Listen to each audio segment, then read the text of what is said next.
श्री गणेश दत्त गुरुभ्यो नमः। चैतन्य शाश्वत शांतो व्योमातीत निरंजन बिंदुनाद कलातीत तस्मै श्री गुरुवे नमः। परमपूज्य सद्गुरू श्री रामकृष्ण क्षीरसागर स्वामींना वंदन करून संघटित सत्संग मंडळांच्या या गुरुकार्यातील मोहिमेमधल्या 1307 या भागाचं मी पठण करीत आहे। आज कार्तिक शुद्ध एकादशी, गुरुवार, दिनांक 23 नोव्हेंबर 2023। भगवान श्री दत्तात्रय सत्संग मंडळ मुंबई, बैठक क्रमांक 107, दिनांक 10 डिसेंबर 1988 या रोजी परमपूज्य सद्गुरू श्री रामकृष्ण क्षीरसागर स्वामींनी दिलेल्या अनुग्रह आशीर्वादाचे मी पठण करीत आहे। आपल्या प्रासादिक वाणीतून मार्गदर्शनपर आशीर्वाद देताना परमपूज्य सद्गुरू म्हणतात, गुरुर् ब्रह्मा गुरुर्विष्णू गुरुर्देव महेश्वरः गुरु साक्षात परब्रह्म तस्मै श्री गुरुवे नमः। मी आज आपल्याला सत्संगासाठी आशीर्वाद देत आहे। गत वर्षाप्रमाणे श्री क्षेत्री असताना बहुतेक आशीर्वाद देण्याचा प्रसंग येतोच। ज्या परंपरेत आपण गुरु उपासना करीत आहोत, ही सर्वात श्रेष्ठ अशी उपासना आहे। मानवी जीवनाला कायम आनंद मिळण्यासाठी गुरुचरणांची सेवा करणं माझ्या कल्पनेप्रमाणे अतिशय हितार्थ आहे आणि मानवी जीवन अशा प्रकारचं आहे की त्याला आधाराची गरज लागते। तो स्वतः जरी कितीही स्वयंसिद्ध असला तरी आपल्या पाठीमागे कुठली तरी शक्ती आहे आणि ती आपली काळजी वाहील। त्या शक्तीचा आधार आपल्याला आहे ही भावना जरी त्यांनी व्यक्त केली तरी शक्ती लगेच काम करायला लागते। तुम्हा लोकांना त्याचा प्रत्यक्ष अनुभव आहेच।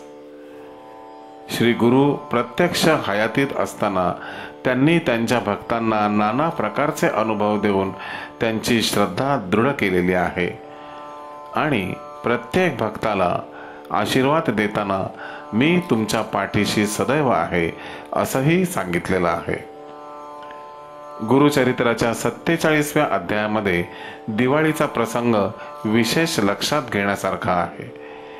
दिवाळीला तुम्ही आमच्या घरी यावं असं सर्व भक्तांनी त्यांना सांगितलं आणि त्यांनी विनोदाने असं सांगितलं की मी प्रत्येकाच्या घरी कसं येणं शक्य आहे। तेव्हा अनेक भक्तांनी खेद व्यक्त केला, देवा तू आमच्या घरी कसा येत नाहीस? तू आमच्या घरी आला नाही तर आम्हाला त्या गोष्टीचा फार खेद होईल। त्यात काही भक्त असे निघाले की देवा तू जर आमच्या घरी आला नाहीस तर मी गंगा प्रवेश करीन।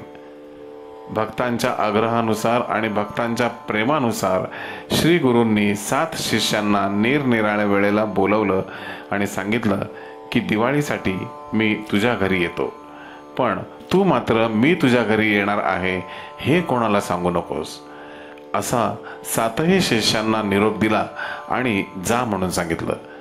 प्रत्येकाच्या मनामध्ये मी त्यांचा जास्त आवडता शिष्य आहे आणि ते इतरांच्या घरी जाणार नाहीत पण माझ्या घरी नक्की येतील अशी भावना त्यांनी धरली आणि खरोखरच गुरूंनी 7 रुपये धारण करून त्या शिष्यांच्या घरी गेले आणि दिवाळी साजरी केली। दिवाळी साजरी झाल्यानंतर या कार्तिक पौर्णिमेसाठी ते 7ही शिष्य गाणगापुरात आले होते आणि श्री गुरु ज्या ठिकाणी बसलेले होते त्या प्रत्येक शिष्यांनी त्यांना त्यांच्या गावी आले असताना त्यांना वस्त्र दिलं होतं। ते वस्त्र श्री गुरूंच्या अंगावर प्रत्येकाला दिसत होतं। हा म्हणत होता की मी दिलेलं वस्त्र, तो म्हणत होता की मी दिलेलं वस्त्र। ही 7ही वस्त्र एका वेळी एका ठिकाणी कशी आली? तेव्हा मग शिष्यांना बोध झाला की आपल्या प्रेमासाठी यांनी 7ही रूप धारण केली आणि आपण दिलेली वस्त्र ही श्री गुरूंच्या जवळ आहेत। तसं आपण ह्या कार्तिकी पौर्णिमेसाठी जेव्हा गाणगापुरात येतो त्यावेळेला आपल्या मनात असा एक भाव असलेला पाहिजे की देव हा आपला आहे आणि आपण म्हणतो तसा वागतोही। आपण म्हणतो तशी कृपाही करतो, असा जरी एक दृढभाव आपण आपल्या मनात ठेवला तरी त्यांची प्रचिती यायला काही हरकत नाही. त्यांच्या प्रत्यक्ष वास्तव्यात जरी हे चमत्कार घडले असले तरी आज अप्रत्यक्ष वास्तव्यात सुद्धा चमत्कार आहेत.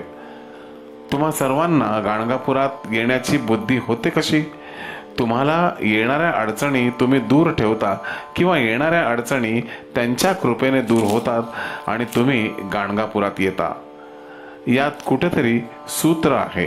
कुणाच्या का निमित्ताने होईना तुम्ही दिवाळी उत्सव झाल्यानंतर त्या गाणगापुरात येता आणि श्री गुरूंची भेट घेता. दुरान्वये हा कुठेतरी संबंध आहे, त्याच्याशिवाय असं होत नाही.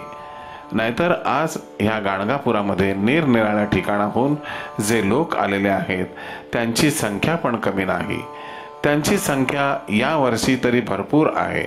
तेव्हा त्याचा अर्थ असा की तुम्हाला श्री गुरु दर्शनासाठी बोलवलं आणि त्या रूपाने तुम्हाला इथं ते दर्शन देतात, हे तुम्ही विशेष लक्षात ठेवा.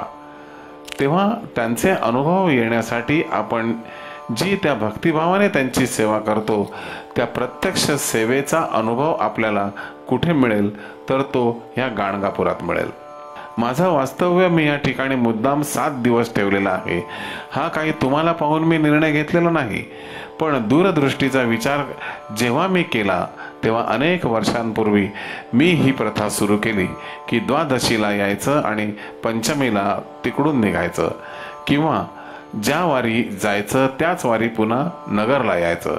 हा दृष्टिकोन ठेवून तुम्हा लोकांना जास्त सहवास मिळावा, सेवा करता यावी, तुमच्या मनामध्ये श्री गुरूंची भक्ती व्हावी, यासाठी मी या गाणगापुरात 7 दिवस वास्तव्य करून राहतो.